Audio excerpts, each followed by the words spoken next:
ഈ തെരഞ്ഞെടുപ്പിൽ U D എഫിനെ മുന്നോട്ട് നയിച്ചതിൽ ഏറ്റവും പ്രധാനപ്പെട്ട ഘടകം യു ഡി എഫിൻ്റെ പ്രവർത്തകർ, കോൺഗ്രസിൻ്റെ പ്രവർത്തകർ, അവർ ഈ ഉണ്ടായ ഒരു ആവേശമാണ്.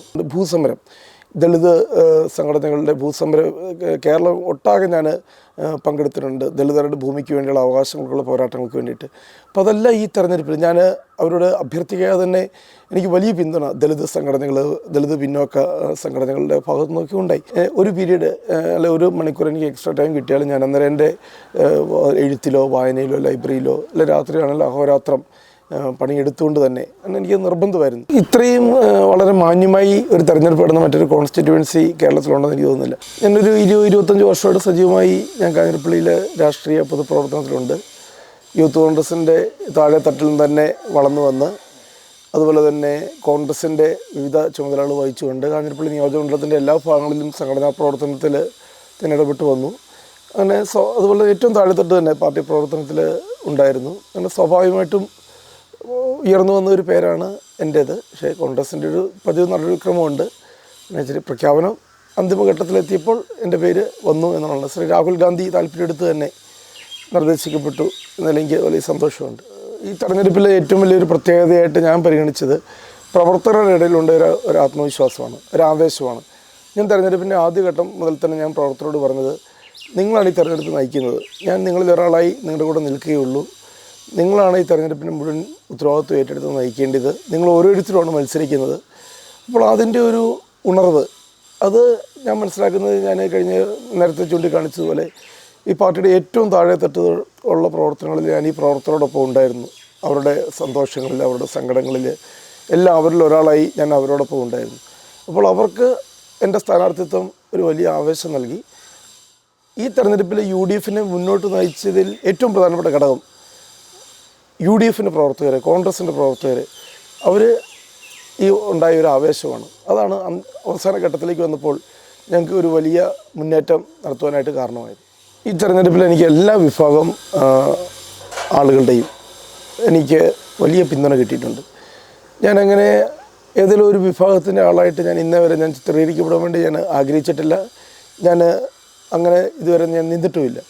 എല്ലാ ജനവിഭാഗങ്ങളെയും ഒരുപോലെ കണ്ടുകൊണ്ട് ഞാൻ ഉള്ള രീതിയിലുള്ള പ്രവർത്തനമാണ് ഞാൻ നടത്തിയിട്ടുള്ളത്. അത് തെരഞ്ഞെടുപ്പ് ഫലം വരുമ്പോൾ വളരെ വ്യക്തമാവും. എല്ലാ വിഭാഗങ്ങൾ ജനങ്ങളുടെയും പിന്തുണ എനിക്ക് ഉണ്ടായിട്ടുണ്ട്. ആരെങ്കിലുമൊക്കെ ആരോപണങ്ങൾ ഉന്നയിക്കും, അതവിടെ നിൽക്കട്ടെ. അത് എന്നെക്കുറിച്ച് പറയാൻ മറ്റൊന്നും ഇല്ലാത്തപ്പോൾ അത് പറയുന്നതാണ്. ഞാനതിനെ പരിഗണിക്കുന്നേയില്ല. ഞാനതിനെക്കുറിച്ച് അവരെന്താണ് പറയുന്നതിനെക്കുറിച്ച് ഞാൻ ഗൗരവത്തോടെ ചിന്തിക്കാറില്ല. ജനങ്ങളാണ് അവർ വിലയിരുത്തുന്നത്. ഈ തെരഞ്ഞെടുപ്പിൽ ഏറ്റവും അധികം ഭാഗ്യം ലഭിച്ച സ്ഥാനാർത്ഥിയിൽ ഒരാളാണ് ഞാൻ. എൻ്റെ ഭാഗ്യം എന്താണെന്ന് ചോദിച്ചു കഴിഞ്ഞാൽ ആ പ്രവർത്തകരുടെ ഒരു കമ്മിറ്റ്മെൻറ്റ് ഞാൻ ഇവിടെ ചൂണ്ടിക്കാണിച്ചല്ലേ, ഇത് വലിയ വികാരവായ്പോടു കൂടിയാണെന്നറിയോ. നമുക്ക് വല്ലാണ്ടൊരു ഇമോഷണൽ ഫീലിംഗ് ആണ് ഏത് ഭാഗത്തും. ഇന്നലെയാണ് തെരഞ്ഞെടുപ്പ് ദിനമായിരുന്നു. നിയോജകമണ്ഡലത്തിൻ്റെ എല്ലാ ഭാഗങ്ങളിലൂടെ ഞാൻ പോവുകയുണ്ടായി. ഓരോ ബൂത്തുകളിലും 20-25 പ്രവർത്തകർ ആണ് രാവിലെ മുതൽ അവരവിടെ നിൽക്കുകയാണ് തെരഞ്ഞെടുപ്പിന് വേണ്ടിയിട്ട്. അവർ തന്നെ താല്പര്യമെടുത്ത് വോട്ട് ചെയ്യാൻ വരാത്ത ആളുകളെ കൊണ്ടുവരുന്നു, അവരെ കോണ്ടാക്ട് ചെയ്യുന്നു. അവർക്കിത് ജയിക്കണം, ഞാൻ ജയിക്കണം എന്നുള്ള വലിയ ഒരവസ്ഥ തന്നെ വല്ലാണ്ട് അത് എൻ്റെ ഹൃദയത്തെ സ്പർശിക്കുന്നുണ്ട്. പ്രവർത്തകരുടെ സ്നേഹം എന്ന് പറയുന്നത് എല്ലാ ബൂത്തുകളിലും. അത് എൻ്റെ രാഷ്ട്രീയ എതിർപക്ഷത്ത് നിൽക്കുന്ന ആളുകൾ പോലും അംഗീകരിച്ചൊരു കാര്യമാണ്. കോൺഗ്രസിൻ്റെ യു ഡി എഫിൻ്റെ ബൂത്തുകളിൽ ഉണ്ടായ വലിയൊരു ആവേശം. അതാണ് ഞാൻ ഇവിടെ ചൂണ്ടിക്കാണിച്ച പോലെ ഈ തെരഞ്ഞെടുപ്പിൽ ഞങ്ങളുടെ ഏറ്റവും വലിയ കരുത്തും പ്രതീക്ഷയും എന്ന് പറയുന്നത് ഈ പ്രവർത്തകരുടെ ആ ഒരു പ്രവർത്തനമാണ്. അവർ അഹോരാത്രം ഏതെങ്കിലും ഒരു ബൂത്തിൽ പ്രവർത്തകരുടെ സാന്നിധ്യം കുറവാണോ, മറ്റ് ബൂത്തുകളിൽ നിന്ന് ആരും പറയാതെ തന്നെ പ്രവർത്തകരെത്തുന്നു, അവർ വീടുകൾ കയറുന്നു, വോട്ടുകൾ അഭ്യർത്ഥിക്കുന്നു. അവർക്ക് ജയിക്കണം എന്നുള്ള ഒരു വലിയൊരു ആവേശം. വാഴൂരിൻ്റെ മണ്ണിൽ ഒരു 6 പതിറ്റാണ്ടിന് ശേഷം ഇന്ത്യൻ നാഷണൽ കോൺഗ്രസ്, ഞാൻ മനസ്സിലാക്കുന്നത് യശസ്വരനായ മുൻ ആഭ്യന്തരമന്ത്രിയായിരുന്ന പ്രതിപക്ഷ നേതാവായിരുന്ന ശ്രീ പി ടി ചാക്കോ 1962 അദ്ദേഹമാണ് വാഴൂരിൻ്റെ മണ്ണിൽ അവസാനമായി ഇന്ത്യൻ നാഷണൽ കോൺഗ്രസിൻ്റെ ഒരു സ്ഥാനാർത്ഥിയായി വിജയിച്ചത്. 6 പതിറ്റാണ്ടിന് ശേഷം ആ മണ്ണിൽ കോൺഗ്രസിൻ്റെ ത്രിവർണ്ണ പതാക പാറണം എന്ന പ്രവർത്തകരുടെ വലിയൊരു വികാരം, അത് ഈ തെരഞ്ഞെടുപ്പിൽ ഞങ്ങൾക്ക് വലിയ പ്രതീക്ഷകൾക്ക് കാരണമായിട്ടുണ്ട്. ഞാൻ ഒരു രാഷ്ട്രീയ പ്രവർത്തനത്തിനോടൊപ്പം തന്നെ ഞാൻ സാമൂഹിക പ്രവർത്തനത്തിലും സാംസ്കാരിക പ്രവർത്തനങ്ങളിലും ഒക്കെ ഉണ്ട്.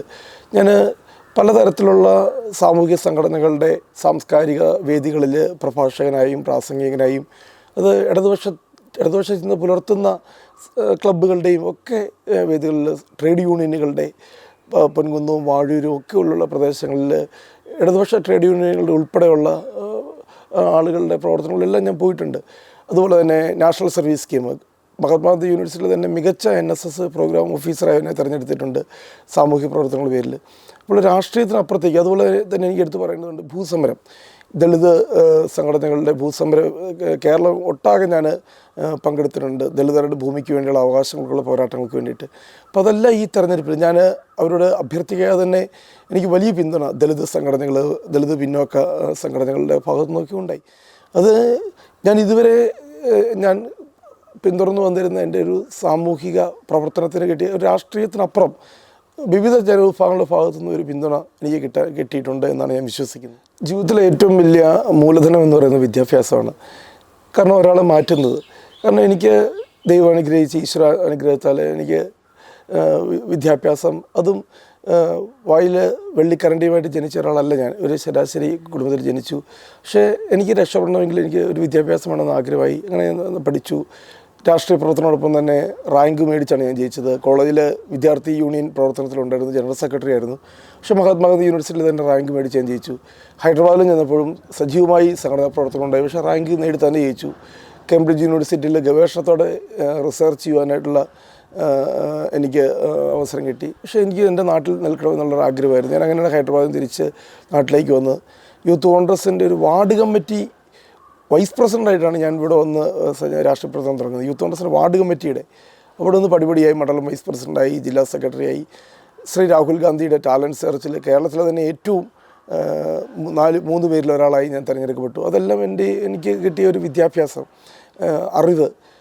ഈ പ്രാവശ്യം ഇപ്പോൾ പോലുമാണ് രാഹുൽ ഗാന്ധി എൻ്റെ സ്ഥാനാർത്ഥിത്വത്തിന് അദ്ദേഹമാണ് എനിക്ക് നൽകിയത്. അതിന് വലിയ മറ്റൊരു പരിഗണനയുമല്ല, സാമ്പത്തിക പരിഗണനയോ അല്ലെ മറ്റൊരു തരത്തിലുള്ള പരിഗണനയല്ല. ഈശ്വരാനുഗ്രഹം കൊണ്ട് എൻ്റെ കഴിവുകൾ അദ്ദേഹം തിരിച്ചറിഞ്ഞു, ഇവിടുത്തെ പൊതുസമൂഹം തിരിച്ചറിയുന്നു. ഈ തെരഞ്ഞെടുപ്പിലാണെങ്കിൽ പോലും ഞാൻ മനസ്സിലാക്കുന്നത് UDF മുന്നോട്ട് വരാനുണ്ടായ ഒരു പ്രധാനപ്പെട്ട കാരണങ്ങളിലൊന്ന് എൻ്റെ സ്ഥാനാർത്ഥിത്വത്തെ ജനങ്ങൾ ഉൾക്കൊണ്ടു, സ്വീകരിച്ചു. അതൊരു വലിയ ഈശ്വരാനുഗ്രഹമായിട്ടാണ് ഞാൻ കാണുന്നത്. എൻ്റെ ഈ തിരഞ്ഞെടുപ്പ് കൃത്യമായി തന്നെ നിരീക്ഷിക്കുകയും അത് കോർഡിനേറ്റ് ചെയ്തു അഖിലേന്ത്യാ കോൺഗ്രസ് കമ്മിറ്റി നേരിട്ടാണ്. അവിടെ 2 AICCയുടെ ഒബ്സർവർമാർ പൂർണ്ണസമയവും കാഞ്ഞിരപ്പള്ളി നിയോജകമണ്ഡലത്തിലുണ്ടായിരുന്നു. അവർ ഈ പ്രവർത്തനങ്ങളെ ഏകോപിപ്പിക്കുന്നതിന് വേണ്ടിയിട്ടുള്ള ശ്രമങ്ങൾ നടത്തിയുണ്ടായി. ശ്രീ രാഹുൽ ഗാന്ധിയുടെ നിർദ്ദേശപ്രകാരം തന്നെയാണ് കർണാടകയിൽ നിന്നുള്ള ഊർജ്ജ വകുപ്പ് മന്ത്രി, അദ്ദേഹം കോൺഗ്രസ് പ്രവർത്തക സമിതി അംഗമാണ്, തെരഞ്ഞെടുപ്പ് സമിതി അംഗമാണ്. അദ്ദേഹം ശ്രീ PG ജോർജ് സാറ് ഇവിടെ എത്തുകയുണ്ടായി. അതുപോലെ തന്നെ മുഹമ്മദ് അസറുദ്ദീൻ അദ്ദേഹം ഇവിടെ എത്തുകയുണ്ടായി. അപ്പോൾ കൃത്യമായി തന്നെയുള്ള ഒരു AICCയുടെ ഒരു കോർഡിനേഷൻ, രാഹുൽ ഗാന്ധിയുടെ ഓഫീസിൻ്റെ ഒരു ഇടപെടൽ എൻ്റെ പ്രവർത്തനങ്ങളെ ഏകോപിപ്പിക്കാൻ വേണ്ടി ഉണ്ടായിരുന്നു. ഞാനതിൽ അഖിലേന്ത്യാ കോൺഗ്രസ് കമ്മിറ്റിയുള്ള എൻ്റെ നന്ദി ഞാൻ രേഖപ്പെടുത്തിയിട്ടുണ്ട്. താഴെത്തട്ടിൽ നിന്നും വളർന്നു വന്ന ഒരു കോൺഗ്രസ് പ്രവർത്തനം എൻ്റെ സ്ഥാനാർത്ഥിത്വത്തെ ഈ പാർട്ടി പ്രവർത്തന ആവേശത്തോടെ എടുക്കാൻ കാരണം താഴെത്തട്ടിൽ നിന്ന് വളർന്നു വന്ന ഒരു സാധാരണ ഒരു കോൺഗ്രസ് പ്രവർത്തകൻ, ആ കോൺഗ്രസ് പ്രവർത്തനം കിട്ടിയ ഒരു വലിയ അംഗീകാരമാണ് എൻ്റെ സ്ഥാനാർത്ഥിത്വം എന്ന് പറയുന്നത്. ഞാൻ പറഞ്ഞ പോലെ ഞാൻ മൈക്ക് അനൗൺസ്മെൻറ്റ് നടത്തിയിട്ടുണ്ട് കാഞ്ഞിരപ്പള്ളിയിലൂടെ, ഞാൻ പോസ്റ്ററുകൾ ഒട്ടിച്ചിട്ടുണ്ട്, ഞാൻ തെരുവുകളിൽ നിന്ന് സമരങ്ങൾ ചെയ്തിട്ടുണ്ട്. എൻ്റെ എതിരെ മത്സരിച്ച 2 രാഷ്ട്രീയ നേതാക്കന്മാരുടെയും പേരിൽ ഒരു കേസ് പോലും ഇല്ല. എൻ്റെ പേരിൽ 13 കേസുകളുണ്ട്. ആ 13 കേസിൽ ഭൂരിപക്ഷം എന്ന് പറയുന്നത് കോവിഡ് കാലത്ത് ഞാൻ നടത്തിയ പ്രവർത്തനങ്ങളുടെ പേരിലാണ്. കോവിഡിൻ്റെ അന്നത്തെ നിയന്ത്രണങ്ങൾ, ഞാൻ കോവിഡ് നിയന്ത്രണങ്ങൾ ലംഘിച്ചതിന് പേരില്ല. അന്ന് ഭക്ഷ്യ കിറ്റുകളായിട്ടും ഒക്കെ ഞാൻ ഇടപെട്ടു. അതിൻ്റെ പേരിലുണ്ടായ എൻ്റെ കേസുകളാണ്. അപ്പം അങ്ങനെ ഒരു വളർന്നു വന്ന ഒരു സാധാരണ പ്രവർത്തകൻ, ഏറ്റവും സാധാരണ പ്രവർത്തകൻ, ആ പ്രവർത്തനം കിട്ടിയ ഒരു അംഗീകാരമാണ് ഈ സ്ഥാനാർത്ഥിത്വം. ഇത്രയും വളരെ മാന്യമായി ഒരു തെരഞ്ഞെടുപ്പ് നടന്ന മറ്റൊരു കോൺസ്റ്റിറ്റ്യുവൻസി കേരളത്തിലുണ്ടെന്ന് എനിക്ക് തോന്നുന്നില്ല. വലിയ സൗഹൃദ ബന്ധം ഞങ്ങൾ തമ്മിൽ 3 പേരും തമ്മിൽ, ഞങ്ങൾ തെരഞ്ഞെടുപ്പ് രംഗത്ത് ഞങ്ങൾ പരസ്പരം കണ്ടുമുട്ടിയപ്പോഴൊക്കെ വലിയ സ്നേഹവും സൗഹൃദവും ജയരാജ് സാറും ഒക്കെ ആയിട്ട് വലിയ, കാരണം അദ്ദേഹം 2011 ഇവിടെ മത്സരിച്ചപ്പോൾ അദ്ദേഹത്തിന് വേണ്ടി ഇവിടെ ഒരുപാട് പ്രസംഗിക്കുകയും കോർണർ യോഗങ്ങളിൽ പങ്കെടുക്കുകയും അഹോരാത്രം പ്രവർത്തിക്കുകയും ചെയ്ത ഒരാളാണ് ഞാൻ. അതുപോലെ തന്നെ നമ്മുടെ ബഹുമാനപ്പെട്ട BJPയുടെ സ്ഥാനാർത്ഥി ജോർജ് കുര്യൻ സാറ്. അപ്പം വളരെ മാന്യമായ രീതിയിൽ തെരഞ്ഞെടുപ്പ് പ്രവർത്തനം മുന്നോട്ട് കൊണ്ടുപോകാൻ ഞങ്ങൾ കഴിഞ്ഞിട്ടുണ്ട്. തെരഞ്ഞെടുപ്പിൽ ഞാൻ സ്ഥാനാർത്ഥിത്വം കിട്ടിയപ്പോൾ തന്നെ ഞാൻ തീരുമാനിച്ചത് ഒരിക്കലും എൻ്റെ എതിർ സ്ഥാനാർത്ഥികളെക്കുറിച്ച് ഒരു മോശമായ ഒരു കാര്യം പോലും, ഒരു പരാമർശം പോലും ഞാൻ ഉണ്ടാവില്ല. പോസിറ്റീവായിട്ടുള്ള ഒരു ക്യാമ്പയിൻ, എനിക്കെന്ത് ചെയ്യാൻ കഴിയും അല്ലാതെ മറ്റുള്ളവരുടെ വീഴ്ചകൾ എന്താണെന്നോ അല്ലെ അവരുടെ ന്യൂനതകൾ എന്താണെന്നോ ചൂണ്ടിക്കാട്ടാതെ എനിക്ക് കാഞ്ഞിരപ്പള്ളിക്ക് വേണ്ടി എന്ത് ചെയ്യാൻ കഴിയും, എന്താണ് എൻ്റെ മാനിഫെസ്റ്റോ, എൻ്റെ പ്രകടന പത്രിക, ഞാൻ അതിനെക്കുറിച്ച് മാത്രമാണ് ഞാൻ ഈ പ്രചരണ രംഗത്ത് ഞാൻ സംസാരിച്ചിട്ടുള്ളത്. ഞാനൊരു ജനപ്രതിനിധിയായിട്ട് വന്നു കഴിഞ്ഞാൽ ഈ നാടിന് വേണ്ടി ഞാൻ എന്ത് ചെയ്യും എന്ന്, കാരണം അത് ജനങ്ങൾ ഉൾക്കൊണ്ടു എന്നാണ് എനിക്ക് ജനങ്ങളുടെ ഭാഗത്തു നിന്നുള്ള പ്രതികരണം എനിക്ക് നൽകുന്ന സൂചന. ഏകദേശം ഒരു 4ഓളം പുസ്തകങ്ങൾ എഴുതിയിട്ടുണ്ട് വിവിധ മേഖലകളിൽ. അതിൽ ഭൂസമരത്തെക്കുറിച്ചുള്ള എൻ്റെ പുസ്തകം കേരള ഹൈക്കോടതിയുടെ ഒരു റെഫറൻസ് ഗ്രന്ഥമാണ്. ഒരു 1200ഓളം ലേഖനങ്ങൾ മലയാളത്തിലെ ആനുകാലിക പത്രമാധ്യമങ്ങളിൽ ഉൾപ്പെടെ ഞാൻ എഴുതിയിട്ടുണ്ട്. അപ്പം ഞാൻ എൻ്റെ അധ്യാപന ജോലിക്കിടയിൽ തന്നെ ഒരു പീരീഡ് അല്ലെ 1 മണിക്കൂർ എനിക്ക് എക്സ്ട്രാ ടൈം കിട്ടിയാലും ഞാൻ അന്നേരം എൻ്റെ എഴുത്തിലോ വായനയിലോ ലൈബ്രറിയിലോ അല്ലെ രാത്രിയാണല്ലോ അഹോരാത്രം പണിയെടുത്തുകൊണ്ട് തന്നെ എനിക്ക് നിർബന്ധമായിരുന്നു. കാരണം ഓരോ പുതിയ സാമൂഹിക വിഷയങ്ങളും രാഷ്ട്രീയ വിഷയങ്ങളും നമ്മൾ അതിനെതിരെ പ്രതികരിക്കണം. അങ്ങനെ കൃത്യമായൊരു നിലപാടുകൾ ഞാൻ വിവിധ വിഷയങ്ങളിൽ, ഇത് രാഷ്ട്രീയം മാത്രമല്ല നമ്മുടെ സാമൂഹിക രാഷ്ട്രീയ മേഖലയിൽ ഞാൻ കൃത്യമായി എടുത്തിട്ടുണ്ട്. അപ്പം അതിൻ്റെ എല്ലാം കൂടി ഒരു അംഗീകാരമാണ് ഇപ്പോൾ സ്ഥാനാർത്ഥിത്വം. ജനങ്ങളതിനെ അംഗീകരിച്ചിട്ടുമുണ്ട് എന്നാണ് എൻ്റെ ഒരു വിശ്വാസം. എന്നെ വല്ലാണ്ട് അത്ഭുതപ്പെടുത്തിയാണ് എൻ്റെ രാഷ്ട്രീയത്തെ, ഞാൻ മുന്നോട്ട് വയ്ക്കുന്ന രാഷ്ട്രീയത്തെ, എൻ്റെ പ്രസ്ഥാനത്തിൻ്റെ രാഷ്ട്രീയത്തെ ജനങ്ങൾ ഇത്രമാത്രം വൈകാരികമായി കാണുന്നുണ്ട് എന്നുള്ളൊരു പ്രതികരണം. പിന്നെ നമ്മുടെ പ്രചരണ വാഹനങ്ങൾ കടന്നു പോകുമ്പോൾ വീടുകളിൽ നിന്ന് ഓടി ഇറങ്ങി വരുന്ന മാതാപിതാക്കളെ കാണാനിടയായി, നമുക്ക് വേണ്ടി കാത്തു നിൽക്കുന്ന വയോജനങ്ങളെ കാണാനിടയായി, അല്ല വീടിൻ്റെ അകത്ത് പുറത്തേക്ക് ഇറങ്ങാൻ കഴിയാത്ത ആളുകൾ അവരുടെ മക്കളെ പറഞ്ഞു വിട്ട് എനിക്കൊന്ന് കാണണമെന്നൊരാഗ്രഹമുണ്ട്. നമ്മൾ വാഹനം നിർത്തി കയറി വീടിൻ്റെ അകത്ത് ചെന്നവരെ കണ്ട് അനുഗ്രഹം മേടിക്കുന്ന, അങ്ങനെ ഒരുപാട് ഇമോഷണലായിട്ടുള്ള വലിയൊരു ഈശ്വര കൃപയായിട്ട് ഞാൻ കാണുകയാണ്.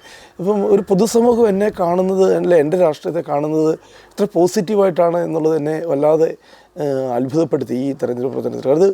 ഇതൊക്കെ ഒരിക്കലും ജീവിതത്തിൽ മറക്കാനാവാത്ത, കാരണം എന്നെക്കൊണ്ട് ഈ സമൂഹത്തിന് എന്തെങ്കിലുമൊക്കെ ചെയ്യാൻ കഴിയുന്നുണ്ട് എന്നുള്ള ഒരു ആത്മവിശ്വാസം എനിക്ക് ഈ പ്രതികരണങ്ങളിൽ നിന്നാണ് കിട്ടിയത്. അല്ലാതെ വെറും ഒരു സ്ഥാനാർത്ഥി മാത്രമല്ല, ഒരു സ്ഥാനാർത്ഥിത്വം മാത്രമല്ല, എന്നെ മനസ്സിലാക്കുന്ന, എന്നെ നിരീക്ഷിക്കുന്ന, എന്നെ ഉൾക്കൊള്ളുന്ന ഒരു സമൂഹം ഈ കോൺസ്റ്റിറ്റ്യുവൻസിയിലുണ്ട്.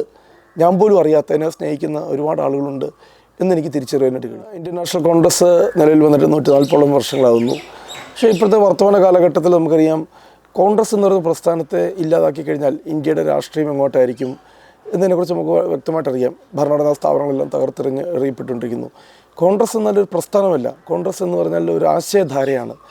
ആ ആശയധാരയെ ഇല്ലാതാക്കാൻ വേണ്ടിയാണ് കോൺഗ്രസ് മുക്ത ഭാരത് എന്ന് പറയുന്നത്. ഒരു പ്രസ്ഥാനത്തെ ഇല്ലാതാക്കുക എന്നുള്ളതല്ല, ആ ആശയത്തെ തുടച്ചു വയ്ക്കുക എന്നുള്ളത്. പക്ഷേ ആ ആശയത്തെ ഒരിക്കലും തുടച്ചു നിൽക്കുവാൻ കഴിയില്ല. തുടച്ചു നിൽക്കുവാൻ പ്രസ്ഥാനം ഒരു പക്ഷേ ദുർബലപ്പെട്ടേക്കാം, പക്ഷേ ആ പ്രസ്ഥാനം മുന്നോട്ട് വയ്ക്കുന്ന ആ ചിന്താധാര അത് അതിശക്തമായിട്ട് തന്നെ നിൽക്കും. അത് ഈ തെരഞ്ഞെടുപ്പിൽ, അത് ആസാം ആയിക്കോട്ടെ, ബംഗാളായിക്കോട്ടെ, കേരളമായിക്കോട്ടെ, ഇന്ത്യയുടെ ഏത് ഭാഗമായിക്കോട്ടെ, ആ ആശയധാര ഇനിയും പൂർണ്ണമായും ജ്വലിച്ചു വരും. ഒരു കൊടുങ്കാറ്റ് പോലെ കോൺഗ്രസ് ഇന്ത്യൻ രാഷ്ട്രീയത്തിൽ തിരിച്ചു വരും. അതിനുള്ളൊരു തുടക്കമായിരിക്കും ഈ കേരള നിയമസഭാ തെരഞ്ഞെടുപ്പ്. അതിനൊരു നിമിത്തമായി ഈ എളിയവനായി ഞാനും മാറാൻ ഇടയായി എന്നത് വലിയൊരു ഈശ്വരാനുഗ്രഹമായി ഞാൻ കാണുകയാണ്.